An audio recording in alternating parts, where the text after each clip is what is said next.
आदाब, मैं फारूक खान, संपादक इकरा पत्रिका। थार न्यूज़ इकरा पत्रिका के इस चैनल में आपका स्वागत है, आपका इस्तकबाल है।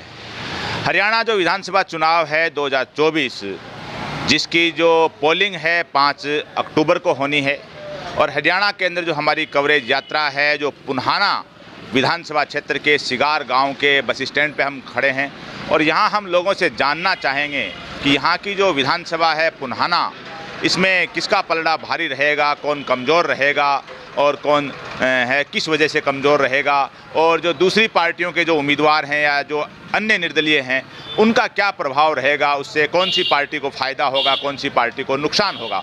और पुन्हाना के अलावा हम पूरे हरियाणा के जो 90 सीटें हैं उनके बारे में भी जानने की कोशिश करेंगे कि हरियाणा के अंदर इस बार किसकी सरकार आ रही है। यहाँ 10 साल से भारतीय जनता पार्टी की सरकार है, उससे पहले 10 साल कांग्रेस की सरकार थी, भूपेंद्र सिंह हुड्डा मुख्यमंत्री थे, और भारतीय जनता पार्टी के मनोहर लाल खट्टर मुख्यमंत्री थे, जो लोकसभा चुनाव से कुछ दिनों पहले उनको हटा दिया था, और नायब सिंह सैनी अभी वर्तमान में भाजपा से मुख्यमंत्री हैं।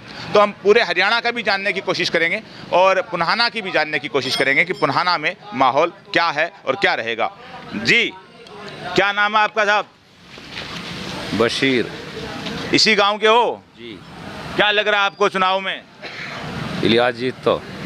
कौन जीत रहा है? इलियास चौधरी इलियास साहब जीत रहे हैं, बिल्कुल, कांग्रेस पार्टी से। हाँ जी।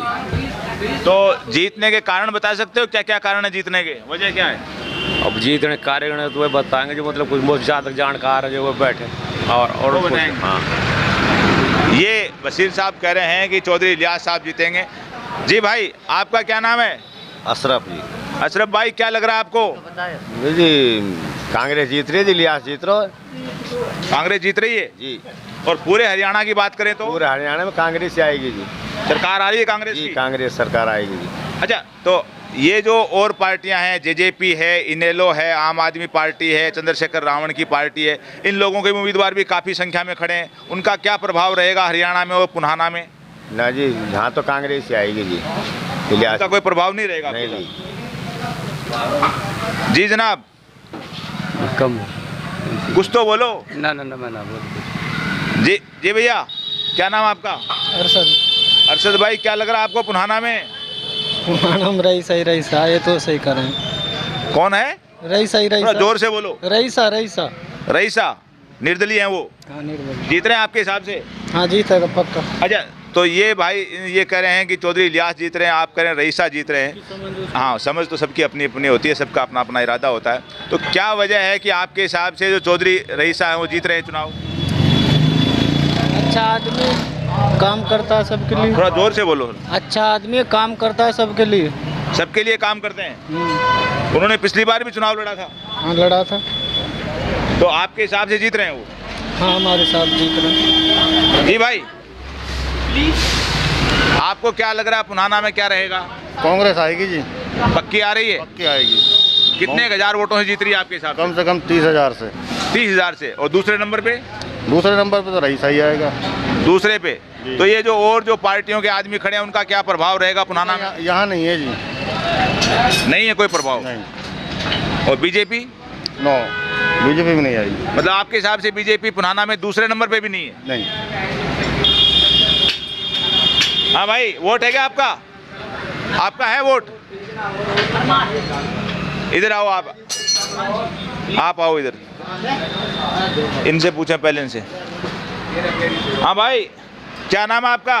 थोड़ा सा मुंह भी इधर करो। शब्बीर भाई, इसी बस स्टैंड पे काम कर रहे हो? हाँ जी। क्या लग रहा है चुनाव का पुन्हाना में आपको? मैं चुनाव का वही लग रहा हूँ। थोड़ा मुंह भी इधर करो यार, कैमरे की तरफ। हाँ, क्या लग रहा है? कांग्रेस सरकार आ रही। कांग्रेस सरकार आ रही है और पुन्हाना में कांग्रेस जीत रही है आपके हिसाब से? इंशाल्लाह। तो दूसरे नंबर पे कौन रहेगा? भाई दूसरे का हम ना कैसा बताओ यार, थोड़ा बहुत तो मालूम होगा। ये पेच वेच कस रहे हो पूरा, हाँ ज्ञान सारा आपको।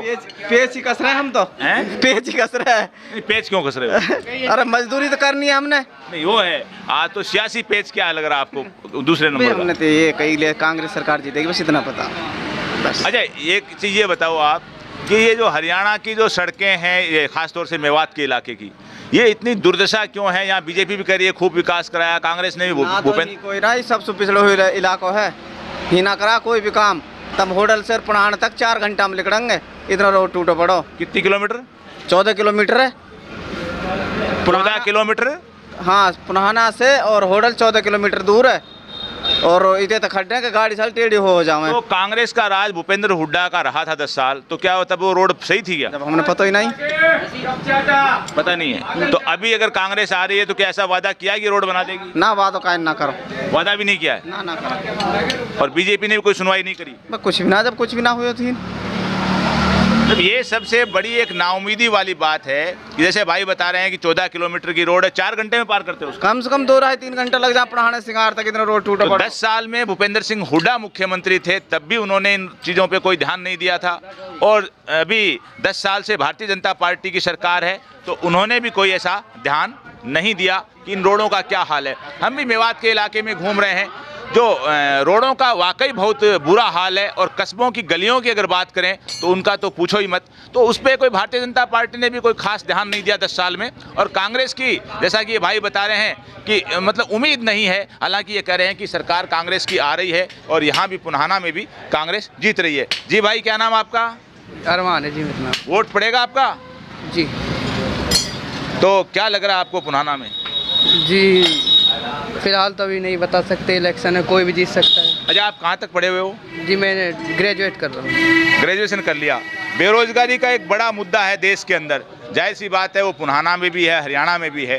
तो आप एक पढ़े लिखे युवा हो, तो सरकारों से, पार्टियों से क्या उम्मीद कर रहे हो इस मुद्दे को लेकर के? जी यहाँ के लोग बागों पे वोट मांगने का तरीका ही नहीं है, बस एक मांग रखते हैं उनसे, बस स्याही मत आए जी। उसके उन ना बेरोजगारी पे, ना शिक्षा पे, ना यहाँ रोड है जो खड्डा हो रहे हैं जी का खात, ना वन पे इस चलो। मुद्दे पे कोई बात ही नहीं करता है। इन पे कोई बात नहीं करता, उन्हें तो बस उससे बचा दे। हम तो इसको देंगे वोट, हम उसको देंगे, बस इतना ही जी। उनके लिए तो बस कांग्रेस आजा, वो नहीं जानते। अच्छा, ये बताओ, क्या जैसे कांग्रेस भी बड़ी बड़ी बातें कर रही है, लोकसभा चुनाव में भी करी कि हम आएंगे तो ऐसा ऐसा विकास करेंगे, हालांकि वो नहीं आ पाई, जीत नहीं पाई। भाजपा कह रही है कि ये सबका साथ, सबका विकास, हमने बहुत बड़े बड़े विकास कर दिए। तो क्या आपको लग रहा है इन दोनों पार्टियों की जो घोषणाएं हैं, क्या थोथी घोषणाएं हैं? जी यहाँ जब सेंटर में बीजेपी है, यहाँ विपक्ष में कांग्रेस बना देते हैं तो नहीं, वो डबल इंजन की सरकार का नाम भी सुना होगा आपने? नहीं। डबल इंजन, दिल्ली में एक इंजन मोदी जी का, यहाँ जो बीजेपी का जो पहले मनोहर लाल खट्टर का इंजन था, फिर ये नायब सिंह सैनी का हो गया। तो डबल इंजन की सरकार में कुछ काम हुआ नहीं हुआ? आई थिंक जी बीजेपी तो काम करा रही है। यहाँ तक नीम का तक हमारा रोड बन गया है, जहाँ बीजेपी का प्रत्याशी है, जहाँ बलवल से यहाँ जो मतलब हमारे इलाके में। आपके गांव में क्यों नहीं बना? आप एक युवा हो, पढ़े लिखे हो, इसका कारण क्या है, वजह क्या है कि आपके यहाँ रोड नहीं बन पाई? वोट मांगने का तरीका नहीं है जी पब्लिक के पास। यहाँ तो बस वो बिक जाते हैं और मतलब उससे बचा दो हमें, उसको नाम पे वोट देते थे। ना बेरोजगारी का मुद्दा है उनके पास, ना कोई पढ़े। अच्छा, अपने गाँव में सरकारी हॉस्पिटल है यहाँ पर? है जी, उसमें कोई सुविधा ही नहीं है, ना के बराबर है, बिल्कुल कुछ भी ना जी। तो मरीजों को कहाँ ले जाना पड़ता है? मरीजों को यहीं दिखाते हैं लोकल, ये जो क्लिनिक है इनमें दिखा रहे हैं। यहाँ से कोई सीरियस हो जाए तो? सीरियस हो जाए तो खत्म हो जाता है, और क्या है। मतलब एक बहुत बड़ी पीड़ा है। और ये इलाका मेरे ख्याल में दिल्ली से 60 किलोमीटर होगा, 70 किलोमीटर? बहुत पिछड़ा इलाका है जी यहाँ। दिल्ली कितना दूर है यहाँ से? दिल्ली यहाँ 100 पड़ता है, 100 किलोमीटर। दिल्ली 100 किलोमीटर बता रहा है भैया, जो पढ़ा लिखा एक शिक्षित बेरोजगार युवक है। यानी राजधानी दिल्ली, जो विश्व का सबसे बड़े लोकतंत्र की राजधानी है, उससे 100 किलोमीटर दूर एरिया है, जहां चिकित्सा की कोई सुविधा नहीं है, शिक्षा की कोई विशेष सुविधाएं नहीं है। और सड़कों का हाल, जैसा कि एक भाई ने बताया कि 14 किलोमीटर है, वो 2.5, 3, 4 घंटे में पार करना पड़ता है। भाजपा की सरकार है प्रदेश में भी, केंद्र में भी, और कांग्रेस की सरकार पहले 10 साल रही है केंद्र में भी और हरियाणा में भी, लेकिन विकास के मुद्दों पे कोई खास तवज्जो कभी नहीं रहती है। जैसा कि भाई ने बताया है कि लोग हैं वो वोट इसको देंगे, उसको नहीं देंगे, इसको जिताएंगे, उसको हराएंगे, उसी मुद्दे पे वोट देते हैं। शिक्षा, चिकित्सा, रोजगार, सड़क, इनको लेकर के कभी कोई विशेष चर्चाएं नहीं होती। जी, क्या नाम हो गया आपका? सद्दाम। हैं? सद्दाम। सद्दाम, क्या काम करते हो भाई? कुछ ना, खेती बाड़ी, बेलदार, मजदूर। खेती बाड़ी करते हो, मजदूरी करते हो? तो आप ये बताओ कि चुनाव हो रहे हैं, वोट देओगे? हाँ देंगे। क्या लग रहा है माहौल, कौन जीत रहा है? दोनों टक्कर रहेगी। किस किस की? रईसा और इलियास। रईसा और इलियास, यानी कांग्रेस और निर्दलीय की टक्कर है। हाँ, दोनों। जीतता कौन लग रहा है आपको? अब ये तो पता नहीं, थोड़ा बहुत लग रहा होगा अंदर से। आत्मा क्या कर रही है, रूह क्या कर रही है आपकी? हमारी कांग्रेस। कांग्रेस जीत रही है आपके हिसाब से। तो आप ये बताओ कि खेती करते हो, कौन कौन सी फसल बोते हो? गेहूँ, सरसों, बाजरा। तो वो फसल बोते हो तो बेच के आते हो, उसके लिए पहले बिजाई के लिए खाद खरीदते हो, बीज खरीदते हो, ट्रैक्टर चलाते हो, पानी देते हो, दवाई छिड़कते हो, वो सारा खर्चा, और फिर उसको बेच के आते हो मंडी में। तो कोई फायदा होता है कि नहीं होता है? फायदा ही होता है जब करते। जितनी मजदूरी करते हो मेहनत, उतना फायदा होता है कि नहीं होता है? हाँ, मजदूरी निकल रहा है अपने कौन निकल जाती है। नहीं मतलब ऐसे कोई नहीं कि यार अपने 50,000 खर्च कर दिए, 60,000 का अनाज हुआ, 10,000 का ही फायदा हुआ, पूरी एक साल खराब हुई, ऐसा नहीं होता? नहीं हो भी जाती है पानी की वजह से। पानी नहीं है ना, पानी नहीं है। हाँ, तो फिर सिंचाई कैसे करते हो? बस खारा पानी है। खारे पानी से? हाँ, कभी कभी नाला आ जाता। और पीने का पानी? पीने का पानी लाइन दबी हुई है। वो मीठा आता है? हाँ, मीठा। वो मतलब खूब आता है पीने के लिए? हाँ, आ जाता है। जी जी बुजुर्ग जी, खलील साहब नाम बताया आपका? मोहम्मद खलील। कितनी उम्र हो गई अपनी?